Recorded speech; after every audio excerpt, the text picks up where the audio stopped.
Hi guys, welcome this week to Jones for Journey. I'm Nathan, and this week we're going to talk about batteries. Actually, we're going to replace batteries. In our Class A, our batteries are right underneath the front steps. You can take a look at that. And as you can see, I have two lead acid batteries, 100 amp hour batteries.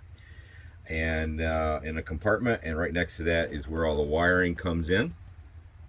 And what we are going to do is, what I've done is purchase a 300 amp hour lithium battery to replace my two 100 amp hour lead acid batteries. Of course, lithium is going to give me a longer and lower pull down because I can pull on the lithium longer and draw them down to like 10%, versus the lead acid. You don't want to take them down to less than 50%, and actually you really don't want to go much below 60% because that damages the batteries.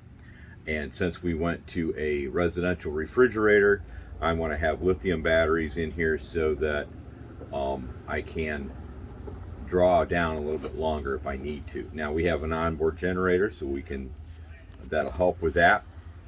We can run the generator if we need to. But I've also purchased an inverter, and we're going to install that. That's not going to be with this install. We're going to do that in our another video, so you'll be able to see that.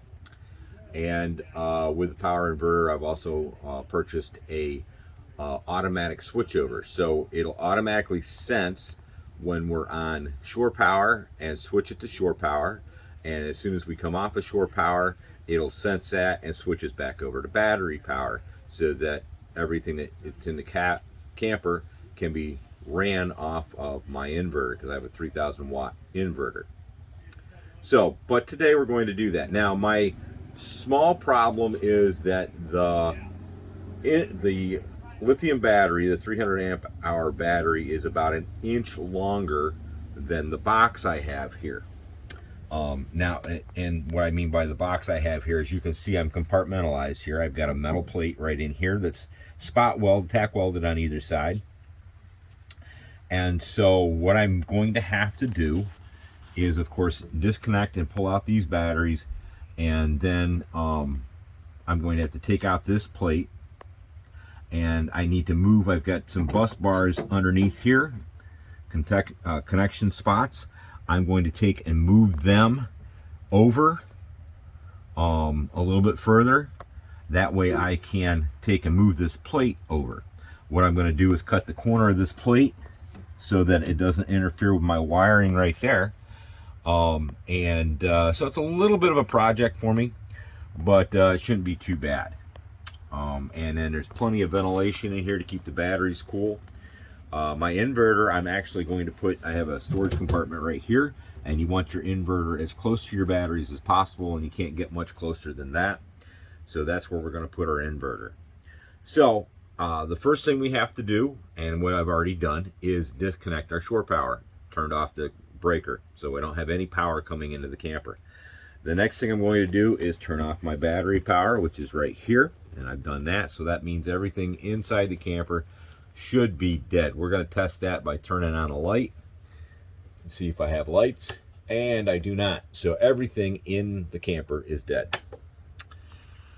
So now I can start to disconnect my batteries, and we'll get started with that. And I'll keep you in the loop as we go through the process.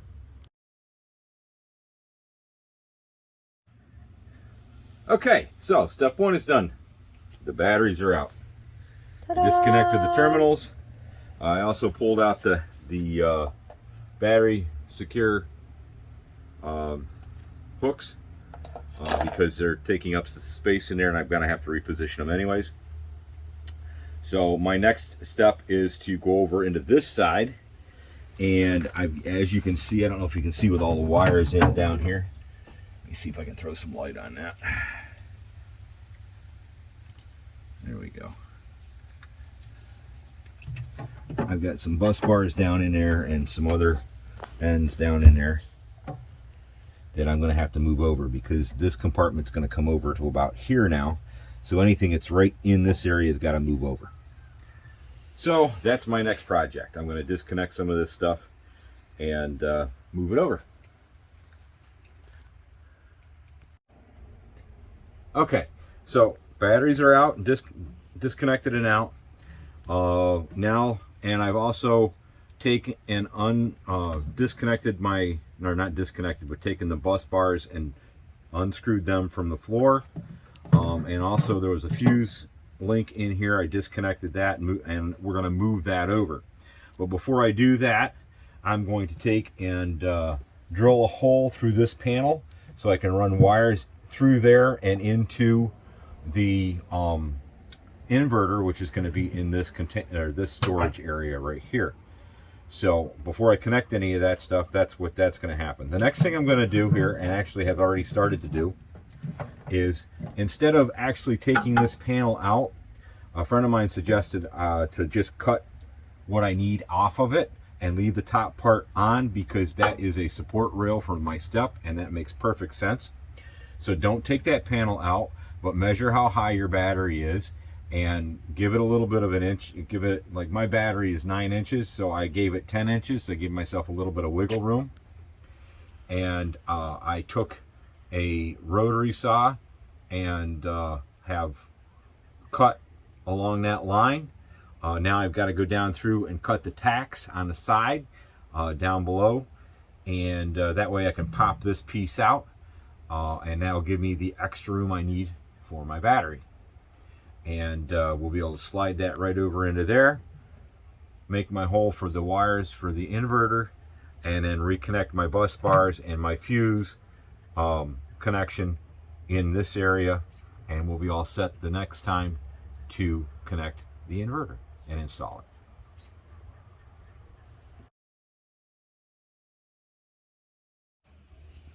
All right, so as you can probably tell by the background lighting, it is much later in the day. As is usual, any project I start usually ends up being, oh, it's going to be quick. Yeah, no, it's not. But that's not fault of the project, that's fault of the doer, because I am not as skilled as I think I am.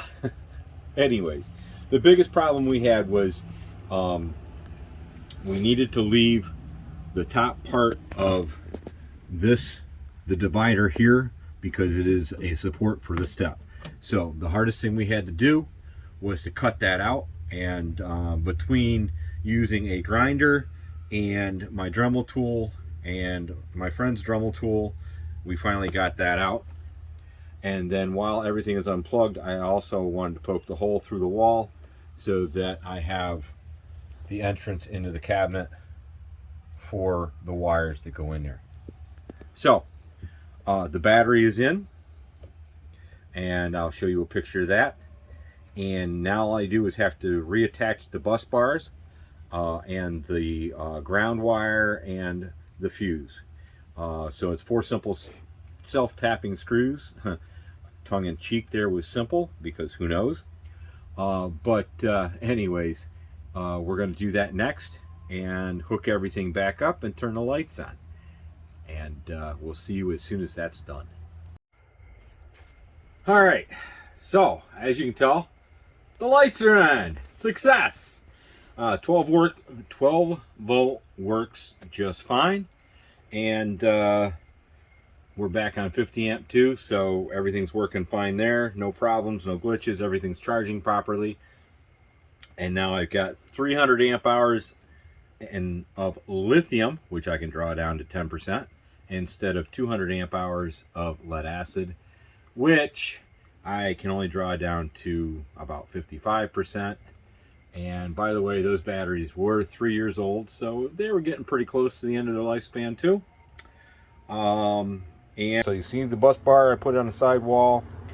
The fuse is down on the bottom right there, and the battery just goes past where the wall would have been.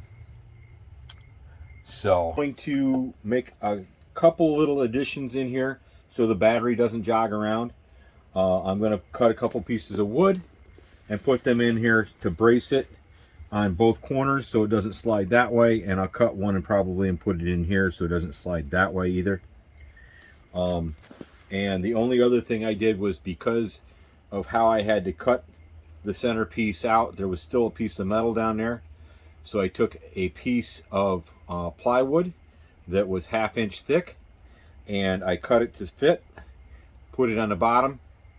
It was pressure treated, so the holes that are on the bottom that were there for ventilation for the lead acid, that's all painted. It's not going to worry the wood at all if I get any splash up from the tires. And that brought the battery up above where that metal was, so it's not resting on that metal for that metal to cut through the battery. So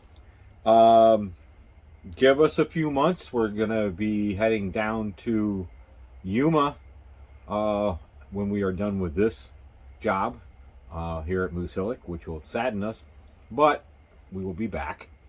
And I will let you know how the lithium battery holds up and how the inverter works, because we'll also do the inverter battery. That's my next project, is putting the inverter in. Hopefully that won't be quite as entailed, but we'll let you know how all that works as we go down and when we get down there.